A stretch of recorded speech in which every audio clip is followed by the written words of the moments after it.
Pemuda pengantar makanan baru saja keluar dari mal dan langsung bertabrakan dengan CEO wanita cantik. Berkas-berkas di tangan CEO langsung berserakan di lantai. Namun pemuda itu sembarangan mengambil berkas-berkas di lantai.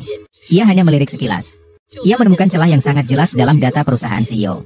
Asisten di sebelahnya langsung memarahi pemuda itu. Menyindirnya, seorang pengantar makanan saja berani mengerti data. Namun CEO lah yang jeli melihatnya. Lalu mengeluarkan 500.000 dan meminta pemuda itu untuk memberikan pendapatnya. Karena kau begitu tulus, maka Aku telah memperhatikan bisnis kalian. Tapi jelas sekali data ini penuh dengan celah. Sama sekali tidak sesuai dengan investasi. Jelas sekali ini adalah laporan data palsu. Sampai sekarang jika kau belum menyadarinya, itu hanya menunjukkan satu masalah. Ada seseorang di dalam perusahaanmu yang membuat onar. Itu omong kosong. Begitu dia selesai berbicara, pemuda itu kembali dihina secara buta oleh asisten. Namun, sang CEO sangat mengagumi pandangan tajam pemuda itu. Hanya dengan beberapa kalimat, dia berhasil menyentuh kekhawatiran sang CEO. Dan mengatakan bahwa pengeluaran 500.000 itu sangat layak. Namun, pemuda itu baru saja pergi.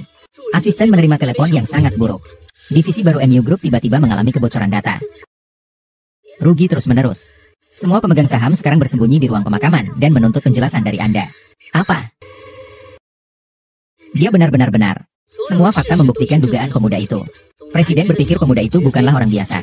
Maka ia memerintahkan, meskipun harus menggali tanah sedalam 3 kaki, pengantar makanan itu harus ditemukan. Namun, identitas pemuda itu memang tidak sederhana. Identitas aslinya adalah pemimpin Black Gold International. Baru saja, Tuan MU dari grup MU, yang berpengalaman di dunia bisnis selama 50 tahun, berhadapan dengan Black Gold International. Tuan MU, yang belum pernah kalah selama 50 tahun, justru kalah dari seorang pemuda yang tidak dikenal.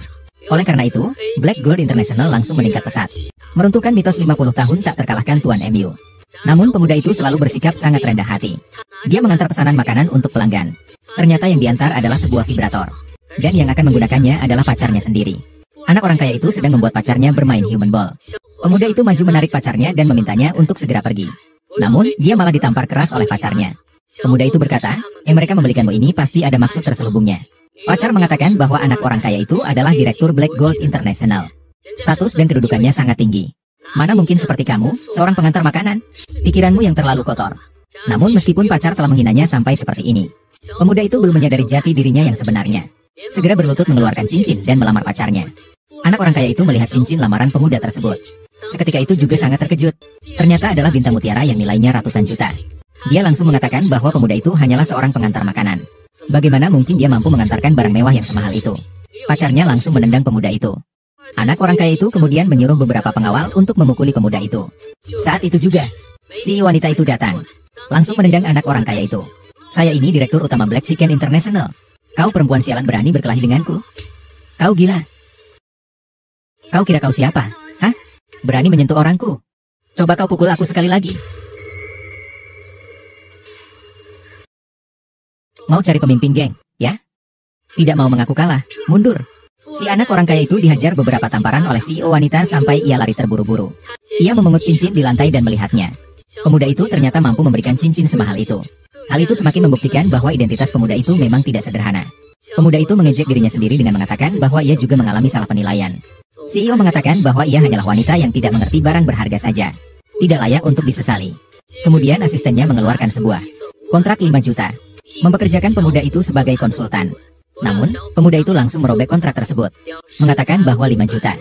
Sungguh merupakan penghinaan baginya. Kemudian dia mengulurkan 5 jari. 50 juta. Kamu ingin 500 juta. Salah, seharusnya 500 miliar.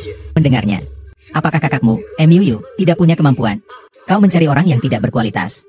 Kau pikir kami semudah itu ditipu? Grup MU tidak pernah memiliki posisi sebagai penasihat utama. Oh, Tuan MU, hari ini kau membuat... Jika ketahuan olehku, sudah terlambat, tanggung. Kalau saya jadi kalian, sepenuhnya bertanggung jawab atas KTT sang besok. Saat itu Kuo Hao telah menyinggungmu. Apakah harus sekarang juga aku mencopotnya? Tidak perlu diatur seperti itu.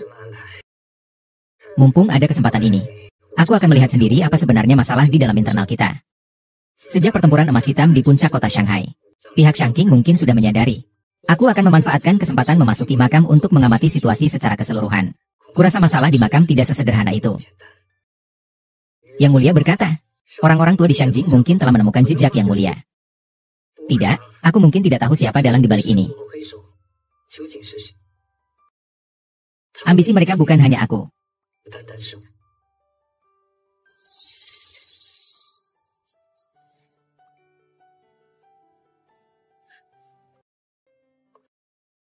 Ada apa ini? Ada apa ini? Inilah akibatnya karena kau meremehkan kemampuanmu sendiri.